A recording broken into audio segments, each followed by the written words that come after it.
Hi everybody, it's Nana Marie in Quebec City.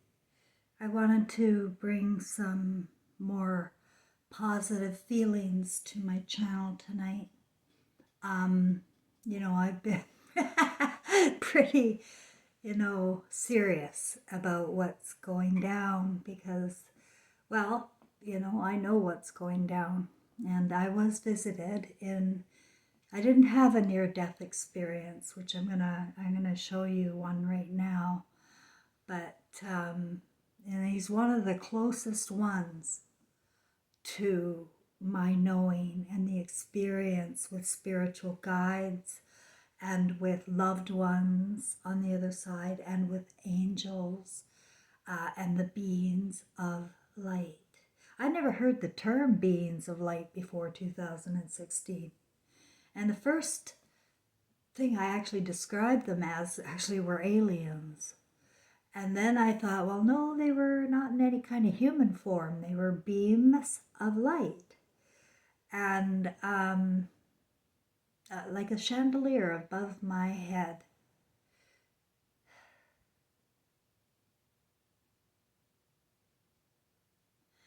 And I wasn't dead. I was quite awake. I was just, my body was I guess my body was asleep. But I knew I was aware because my cat, my new kitten, was prancing on my bed. So yeah, I was all there and I didn't go anywhere. I was grounded here throughout my experience. And they downloaded me with everything. Now, I think a lot of us light workers might think, well, how come I didn't get that? Or how come I didn't get this? I think we all have our own little purpose and mission, and because I wondered that too. How come nobody else is, getting this horrific news that I have in my head? The beings of light that came to me were very grave. Like they were not fooling around. They were not, it wasn't the feeling of love. It was feeling of, uh-oh. And I sense now that it is because things have taken a shift here on Earth. And there's a rapid evolution to hell, to creating a black slave race for all of Earth through using our consciousness of shame and fear and anger and all of the emotions here. My news has not been good, but there is no doubt that other people have better news, and this guy's one of them. So I'm going to let you just listen to him. So I went back to the hotel room. That night, I physically remember hearing myself take my last breath. I left my body to this beautiful fluorescent glowing mist hovering over my body, looking down upon myself. And when I recognized that body wasn't alive anymore, this beam came from behind me so bright, it lit up everything underneath me. And it drew me right into the gateway. This beautiful tunnel. The tunnel was made up of magnificent color. And now I am starting to move. But I'm feeling this amazing feeling. I have a feeling like I never had before. A love. The love was so incredible that you actually become the love. Now you're in this light, you're part of this light, and I'm moving at what seems to me like the speed of light. No debris. I call that feeling of love our original feeling. It is the Christ flame within each of us, and it's in us when we're born, and it's in us again when we cross over. The problem with folks is that they're going to see a life review and they're going to want to come back. I'll let this finish. No, nothing. just light, beautiful colors whizzing by me, going through me. And this love is growing stronger and stronger. By the time I get to my destination, I remember distinctively saying, I'm home. I'm finally home. I remember hearing a soft voice speak to me. And she says, yes, Bill, you're home in the light of God. And then she said, my name is Antonia. I am one of your guardians. And now I'm being greeted by spirits all around me, family, friends. And I remember mingling, talking, feeling love from everybody. I recognize them, they recognize me. It's all, everything is done through telepathy. There's no mouths at this point. There's no bodies at this point. They're beams of light. I'm still a mist at this time. After it seemed like a few minutes have passed by and I hear this voice, hello, Billy. When I heard that voice, that was my brother's voice. My brother Peter, he was about 16 years older than me. My brother was around with me all the time while I was growing up, teaching me how to play ball and taking me to my ball games when I was in the baseball leagues and everything. He was just a wonderful, wonderful brother. Then it came out of nowhere. He wound up having liver cancer, and they told him he was going to have 4 or 5 months to live. And that devastated me. Now, I'm sure I know my brother's voice. When he said, hello, Billy, by this time everybody was calling me Bill in life. I was in my 40s, but I was Billy to him. And he says, hello, Billy. And I turned around and said, Peter. And the embrace was almost unexplainable. It was like you were part of them, they were part of you. Then he explained to me that he has to take me now and that we were going for something. And I said, what? He says, we're going for your life review. I didn't know what that was, but this is now the first sense I have again of my life back on earth. When I spoke to him, I forgot for a while. And he took me to another level, which they started this amazing, amazing thing. They showed me all the good I've done in my life. They showed me all the wrong I have ever done in my life. Luckily, thank God, I always say thank God, I never really felt like I really did anything really, really bad. But I didn't know the hurt I caused some people. But you get to feel that pain. You get to feel that hurt that you put onto others. You become the physical pain. And I was physically crying in my spirit, but no body. But it's like I felt the tears. It mounted so bad. I said, I can't take it anymore. Please forgive me. I'm sorry. And all of a sudden, a light came in and said, now we'll show you the good side. Thank God I did a lot of good in my life, especially with that job. Years as the paramedic, doing all that, trying to save people's lives and bring them back and help them in every possible way I could. That's when I understood what we're here for. I understood that we're here for service, to help one another. We're all connected. Until that time, I was a business person. I didn't think of nothing in my head but business.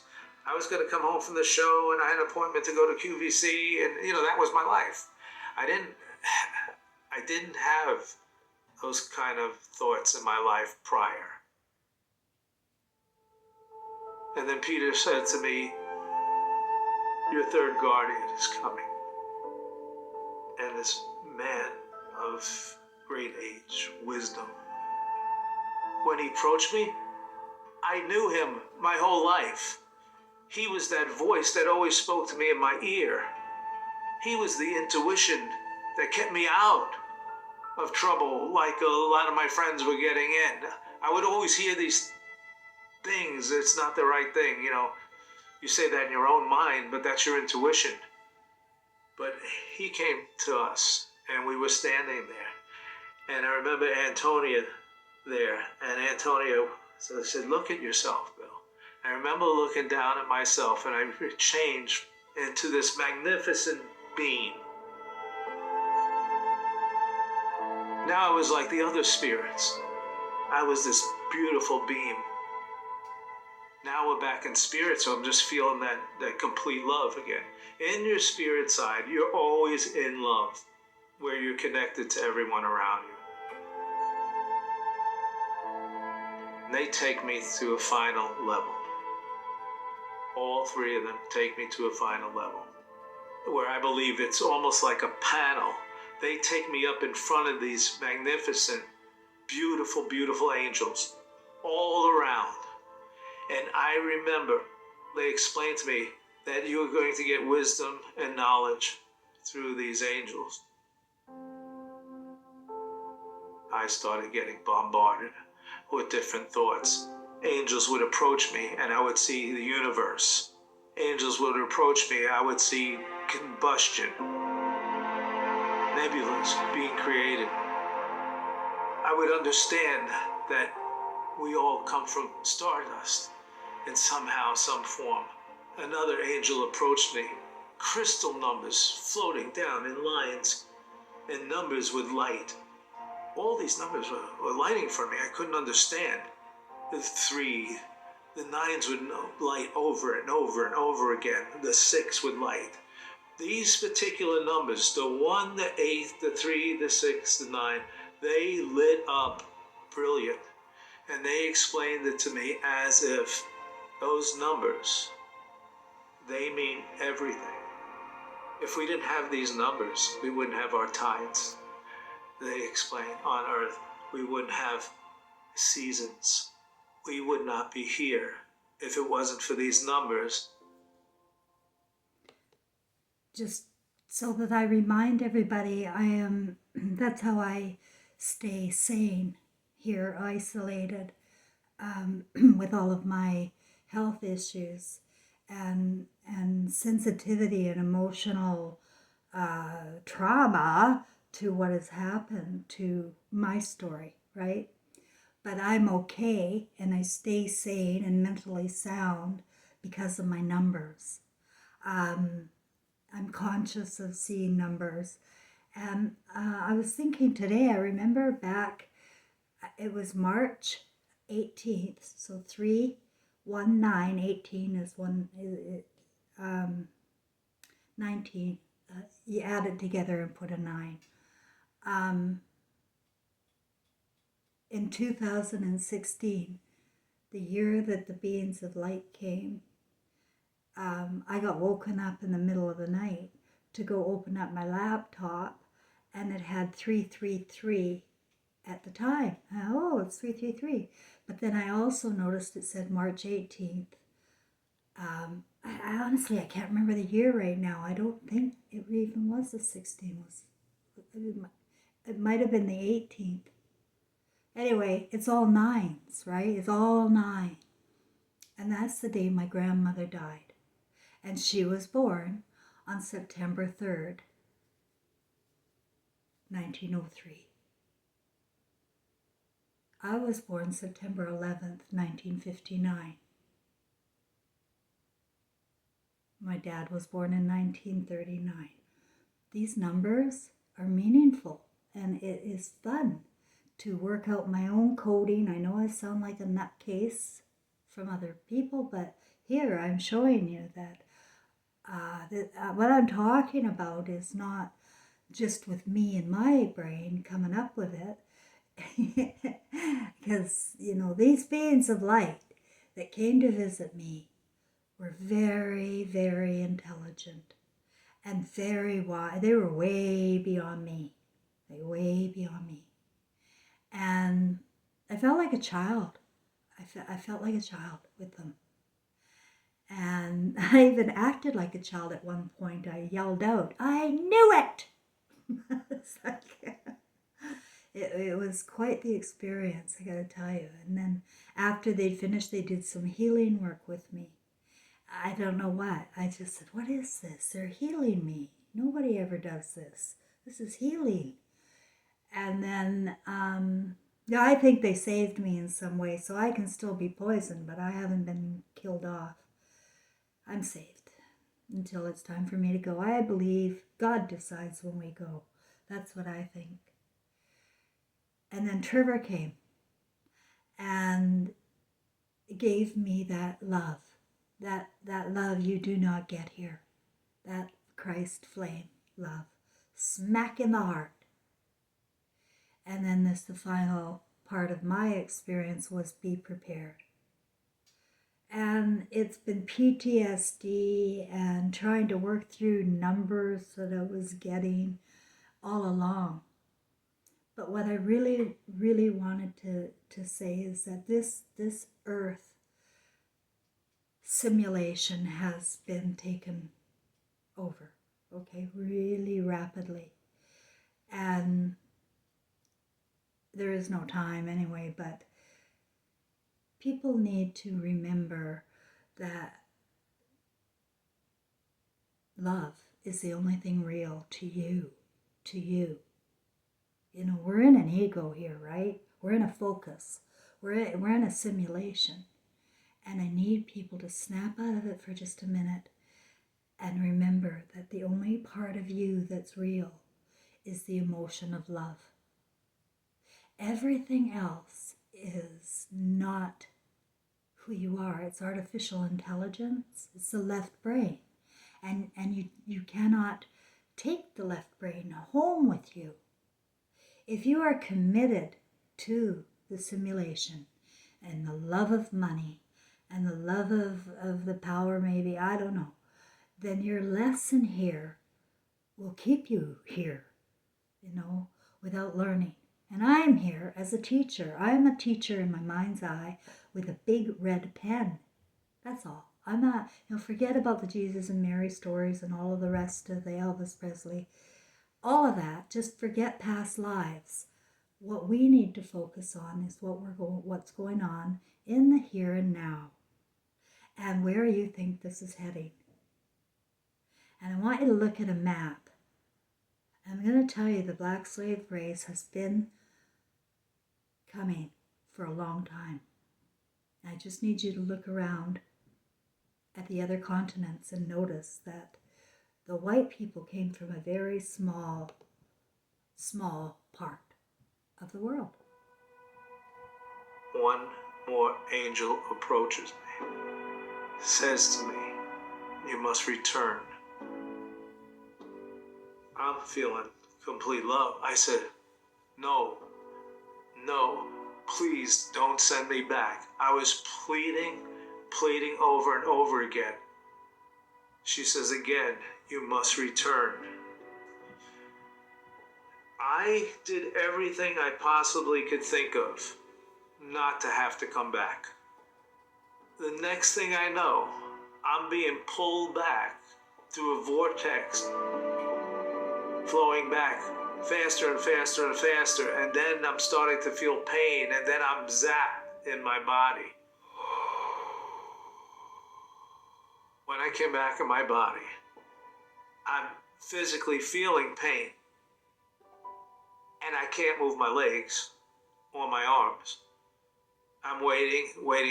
At least 10 minutes went by, and then I started feeling tingles running through my body, running through my arms, running through my legs, and then I had enough strength to reach over, and I reached up, got the phone, and I said, "Get me to the hospital."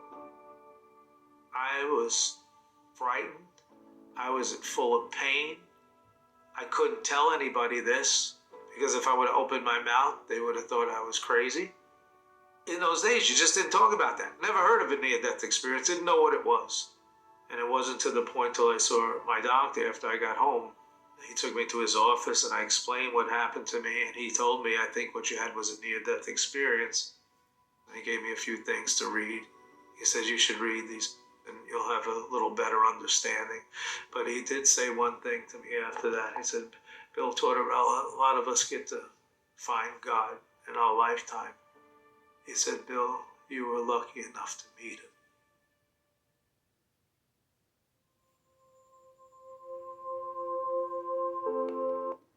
So,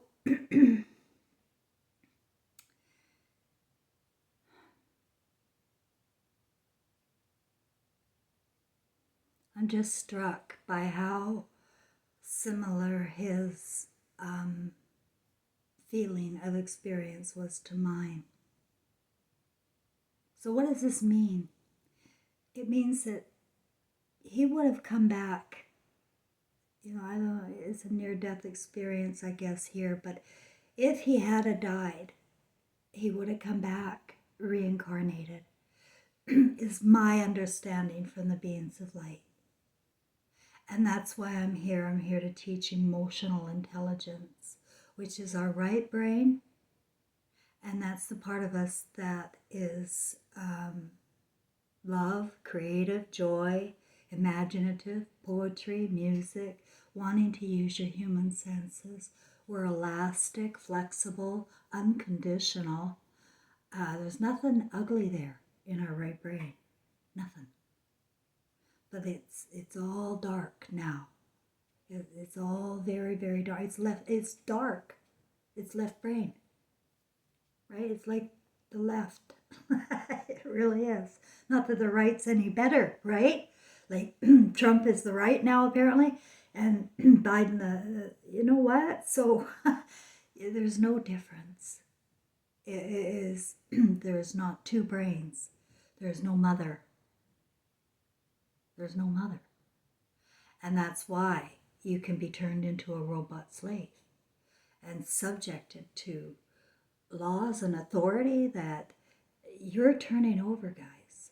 And the reason you're turning it over is because you have shame, or you have fear of losing money, or people, and you just don't want to admit what you do or did, or you just want to keep doing it, and you think life's a party. I used to be a life skills coach. I was the program manager of the largest career center in Vancouver for people on welfare. And all sorts of people would come in and want to look for a job. But what happens is when you're down already in poverty, and that's what I'm talking about, the black slave race. If you're born in poverty, or you have abusive parents and you have no self-esteem, you're going to be kicked around all life long, pretty much, unless you break free and oftentimes become a judge and a closed-off psychopath with no feelings whatsoever. You can't feel your world. You can't feel your people. You can't feel your world. You're empty. You're just going through the motions. So coming back to your own original feelings is what I'm teaching here. Coming home to love. He was talking about love, or his message being, I think there's more. You can go and watch it if you want, but he was talking about life is service and giving, right? And people forget that, people think giving is money, and they think it's things, and people think they want money and they want things. So, it's mutual. Yeah, thank you. But that is not remembered. It's frivolous bullshit. The hardest thing we can do, and I know for myself too, because I was raised here, is to express love. Express love out loud, right? Your feelings and your vulnerabilities and your lack of judgment and your realness, whatever you want, just be real. Be real, whatever you want, be real. shifting is going to bring everybody back. And I'm telling you where Earth is heading because I'm not stupid. And I know how imaginations work and are created.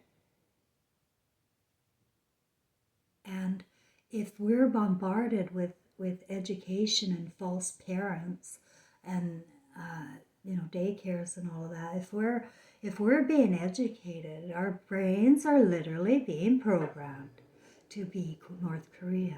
I need you to know that. I was in school. It was shit. It was shit. It was North Korea to me. Okay? So I got out. But somehow my right brain managed to sneak in courses here, courses there. I got a couple of certificates. I got enough to get the best jobs. I hired people with master's degrees. I don't have a degree. But I have a balance of so many things like criminology, psychology, human resource management, clinical hypnotherapist, business, and then all the side courses and everything I took to get away from home while I was working. I was a robot. I was a slave, a robot. And I neglected my son, and I did not see anything in my focus. And that's what I'm telling you, people. That's going to bring you back. And so I'm encouraging my subscribers to spread the word, to go into the family circles again. Who you came with matters. And who you are most at odds with matters so much. I can't tell you. And you will be back to do a karmic role again. I chose this role to accept my mother's anger. When I came here for this purpose, I had to come into a family. I went into that one. What a bitch. But as my mother, I was her twin flame here. She had to brutalize me. It's part of our star cluster family plan. She had to make this story work. But it was on purpose between me and her. And it was on purpose between my son and me. And it was on purpose between my father and me and my grandmother and me. Sapphire from Norway, Lofton, Norway, northern tip. I mean, I think heaven's on the other side of the moon, and I think those northern lights are part of heaven, Emerald City if you want. We have nothing in intelligence here without our right brain. And if we're not allowed to explore our own imaginations, and we have to stick to the rules and what everybody else thinks because they all read the same books, we're North Korea already. We just have this fake imagination that we're free. No, I told you a few years ago my grandmother was a slave, a Norwegian slave. They shipped her over here with her family when she was a child to the middle of Saskatchewan to have the most horrible life in the world. It's horrible. Her baby sister died of meningitis with the Spanish flu thing there. She's in the hospital. We repeat history. I'm telling you, too. I've told you that. We repeat history exactly verbatim. Emotionally, we repeat history as well. And that's why it's imperative to become one with your emotions, figure out what all your fears are, all your shames, all your, I hope by now my subscribers know about forgiveness, how it works. It only works through you. And when you're back in the Christ flame, as that guy was talking about, he's saying the feeling of love. That's your Christ flame back. And I'm talking to everybody in the world. Every redhead, every black person, every black as black person keeps coming back. I'm talking to everybody as a Christ flame, you know. But where were you born? What were the conditions of your upbringing? Were the white people coming on over there and bombing you? And your kids growing up and wanting to come over here and get revenge? Yeah, that's common sense in emotional intelligence land. You know, that's why they're coming. It's a never-ending cycle of war. And it's only allowed because when you're watching TV and they're telling you what's right and wrong, and they tell you drug addicts and drunks and smokers and people that don't want to work or go to school are losers here. That's what you got, but they're not. But sadly, they're all fogged out too on the right brain with drugs, right? And or other types of thoughts, dark thoughts, you know? Sexually deviant dark thoughts. And that's the truth. I know so many of them. I'm telling you, I don't have to forgive you. I don't even care. It's not my story with you. I have my story about it all. And I really don't care. What I care about is my own actions. And I did an inventory. I was in AA. I thought I was an alcoholic for a while there. And I did a step 4 where I had to write out all my things, right? Sins. And I just said, or no, was it that? Yeah, I just thought I was the sinner with the sexual molestation of my father there. And my sponsor, who was a native Indian, became my best friend for 25 years, said that it was something I did that made my stepfather, or makes me shame today. That's what she said. There is something you did, not him, you, because you can't feel shame for other people. But if you feel shame, then there is something to look at. I said, you're crazy. I'm an innocent little 12-year-old girl, 14-year-old girl. Second time. She said, no, yeah, you did something. I'm not kidding. So, yeah, I trusted her though, and I loved her. And I thought about it, and I meditated on it. I was quite into getting this solved.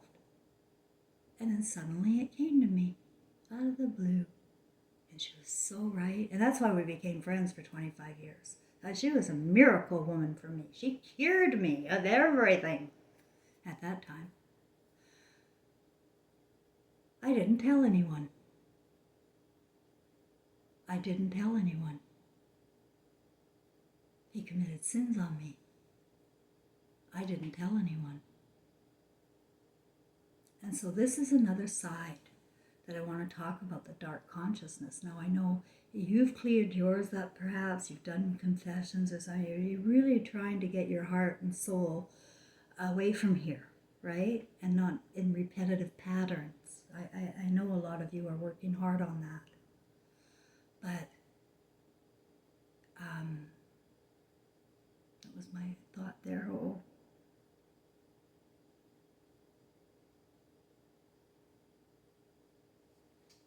Wait a sec. Sorry about that. I lost my train of thought.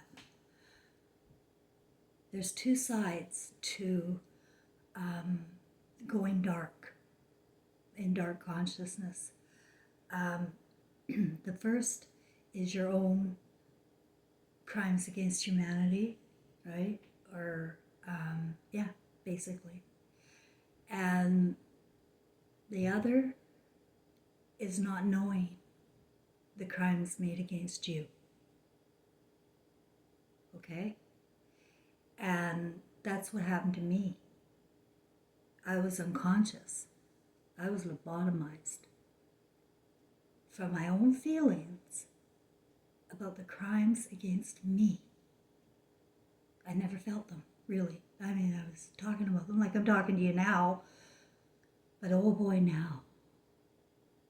When I saw that review, I had my feelings,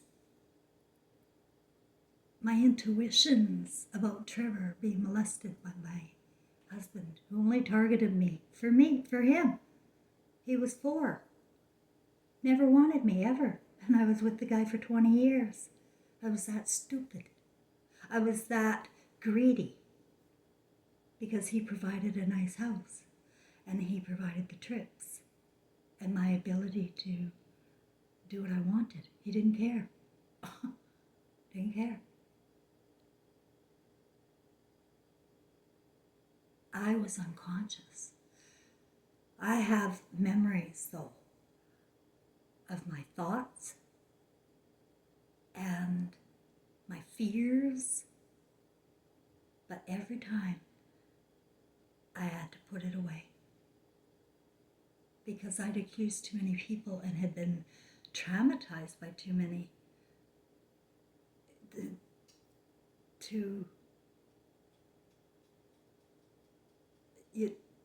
that they and my family didn't believe. So, they only target certain people. But now it's getting more and more. Yeah, I'm here about that story too. As a teacher with the right brain, you come back to that kind of a Babylonian, this terrible, terrible life. Can you see it or what? Am I crazy here? Tell me where this is going. Is it getting better? So therefore, it's up to each individual within the sound of my voice to take responsibility and accountability for your Christ flame that you're going to face when you cross over. And if you don't like it here, make sure that you've looked at both sides. The people you have harmed and the people who have harmed you. And make sure you come back into your own compass of comfort, right, inside, to communicate, express. Mostly I'd forgive, really. I mean, I went for beers with my stepdad all the time. I'm Frank, he molested my granddaughter. I mean, what am I going to do? These people had a bad imagination. If they're still doing it, no, I don't want to hang with you. But what am I going to do? What are we going to do? We're never going to see them again. There's too many. They have to feel free. And the only way they may feel free is if you forgive. Right? Melt the drama, the story, right? Drop the story. Drop the story because it is just a story. Right? It's just a story. And we're losing our ability to get out of here. Near-death experiences, they'll be bad. And so will everybody else. Until they're ready. Until they're ready. Until graduation. And success is not succeeding. Not at all. It's loving and laughing. Ain't that a twist for a right brain to the left brain? Ha ha. Or you can stay in the left brain. But you're far wiser when you're thinking for yourself, feeling for yourself, and you're not ashamed of yourself, and you don't fear anybody. You're way ahead. I hope I help. Love to everybody.